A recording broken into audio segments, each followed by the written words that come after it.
Hello, ladies and gentlemen, and welcome back. We are on our second last question from the 2009 Cayley contest. That's right, it's question number 24. The field shown has been planted uniformly with wheat. Well, whoever made this question and the last one certainly had farming on the brain, I guess. At harvest, the wheat at any point in the field is brought to the nearest point on the field's perimeter.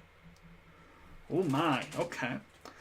The fraction of the crop that is brought to the longest side is... Okay.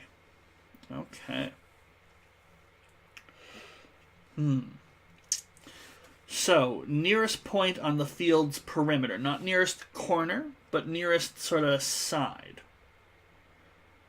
Almost. Not side exactly, but yeah. Yeah, I guess nearest side is sort of determined here. Okay. Get question 23 out of the way. Okay, let's draw a big picture.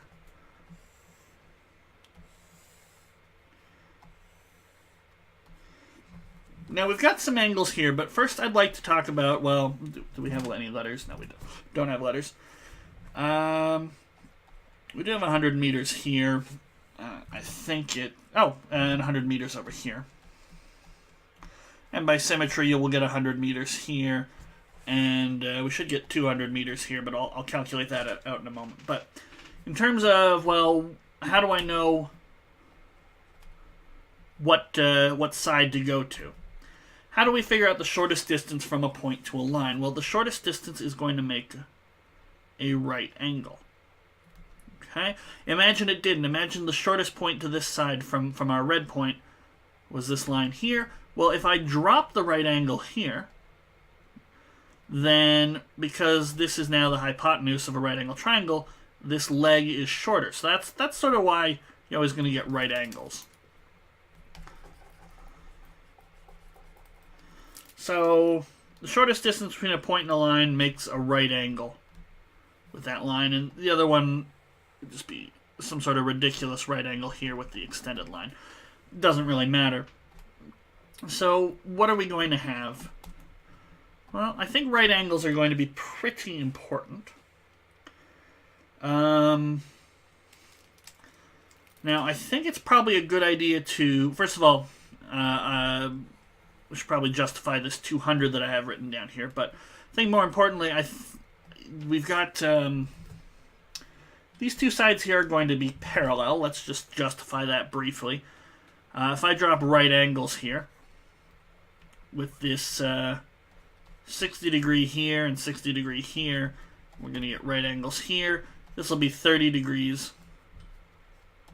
And this will be 30 degrees. I'm going to be able to figure out the distance between these two parallel sides.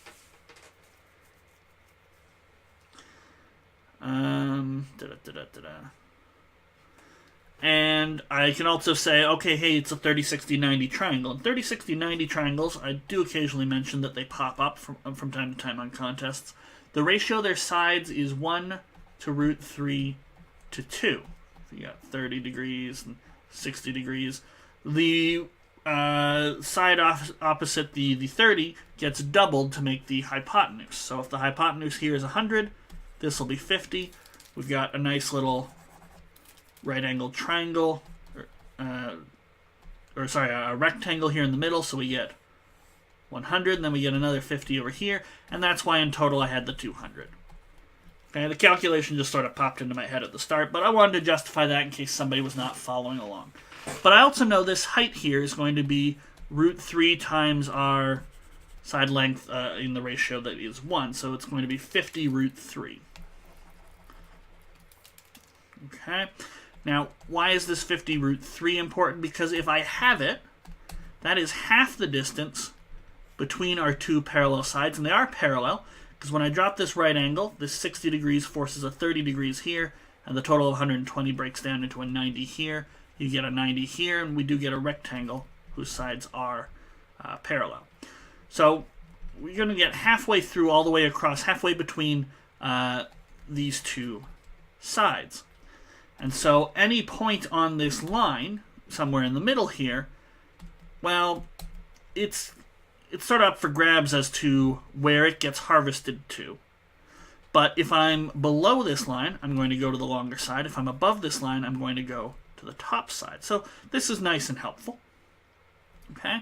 But this doesn't hold all the way through. For example, at a certain point as we get closer to this side, if I have a dot here, it actually gets pulled to our sort of slanted side because it's too darn far away. Okay? So, we're going to need to... Ultimately, what I want is, using this technique, I want to take this trapezoid that I now have and sort of find these boundary lines, these cutoff points where,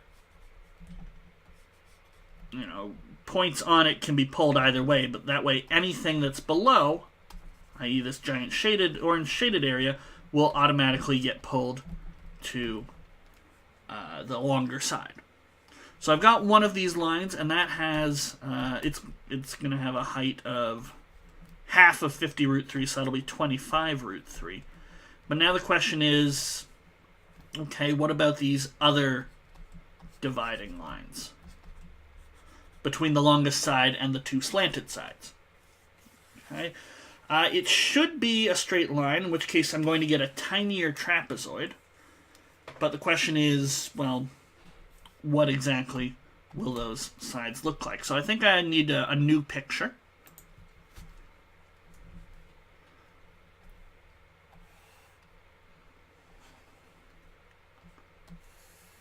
Place a bit more emphasis on the slanted sides.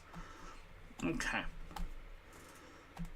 Now, I think it should be a straight line with 30 degrees on either side. Split that 60 degrees up quite nicely. That's my initial instinct. Now, if I think that's the case, I should be able to justify to myself why that would be. Okay? So, if I pick a point, any point on this line here,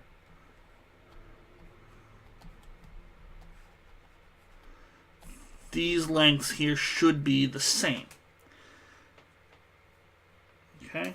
And yeah, okay, that makes sense. Here, let me phrase it a different way.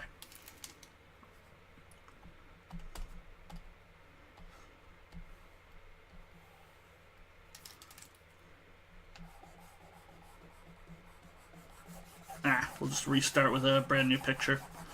I'm trying for a more constructive proof because, while yes, I was able to sort of guess that the 30 degrees line would work, how would we actually know the 30 degrees line works if that didn't just pop into our head?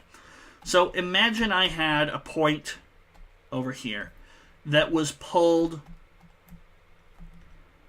equally to this side. You know, it'd be the same distance to harvest it to that side of the trapezoid as to this side. Well, then these two are the same length.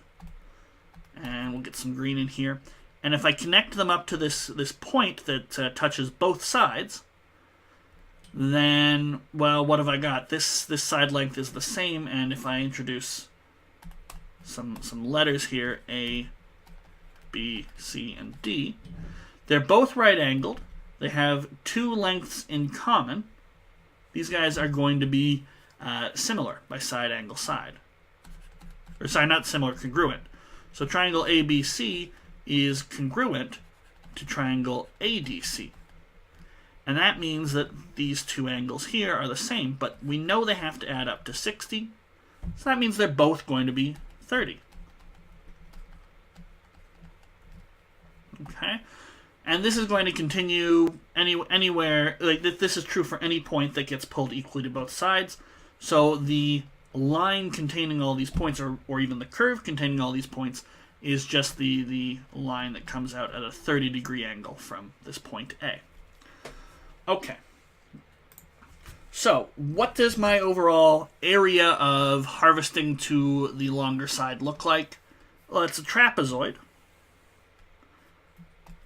And you got this line here, comes out at 30 degrees. And then it goes up until it hits a height of 25 root 5. Then it's a nice rectangle. or a nice straight line parallel to the other ones, or parallel to the longer side and shorter side, the non-slanted sides, let's say. And then at some point, it intersects this line that also goes 30 degrees. So nice little right angles here. So we've got a trapezoid. Okay, now I've got the height, 25 root 3, and I know the longer side here is 200. I don't know why I wrote 300 there. 200. How do we figure out the area of a trapezoid? If I know the lengths of the parallel sides and the height, it is 1/2 h a plus b. So I just need to know this side length here. How can I possibly figure that out? Well, I've got another 30, 60, 90 triangle in here. And I know we've got 25 root 3, but this time it's opposite the 30 degrees. And so multiply by root 3, and I will get 25 times 25 root 3 times root 3 is 25 times 3, 75 meters here. Similarly, 75 meters here. And what's left over? Well, together they make 150. So what's left over? 50 meters. And our rectangle says 50 meters is on the top here. So the area that gets of the wheat that gets harvested to the longer side is 1/2 height times the longer side plus the shorter side. And this will be 1/2 of 250 is 125. We'll get 25 root 3 times 125. And that'll be 3125, if I'm remembering my powers of 5 correctly, times root 3. Is that one of the possible answers? Oh, we want fraction of the crop. Completely missed that. It's not that I've done extra work that isn't going to help. I just need to now figure out the total area as well. So 3125 root 3 is the area that's going to get harvested to the longer side. And we just need to figure out the total area of the trapezoid. 200 here, 100 here, and a height of 50 root 3. So that's 1/2 50 root 3, 200 plus 100. And 200 plus 100 is 300. Multiplied by 1/2 is 150. 150 times 50 is 7500 root 3. And so the fraction will be 3125 root 3 over 7500 root 3. To cancel things out, I think it's probably easiest if I just leave this as 25 root 3 times 125 over 50 root 3 times 150. Okay. So those guys cancel out to be 1/2, and then 125 over 150. Divide top and bottom by 25, so that's going to be 1/2, 5 over 6, also known as 5/12, and there we go. All without a calculator, and that gets me an answer of B. So there we go, question number 24, all done. Just a little bit of knowledge about trapezoids, and the 30, 60, 90 triangles certainly helped out, although it's a grade 10 contest, so you didn't actually need it. You could have used your calculator and some trigonometry. But as I try and mention, 30, 60, 90 triangles do pop up a lot. You know, it's not every year, but more like every other year, and some contests more likely than others.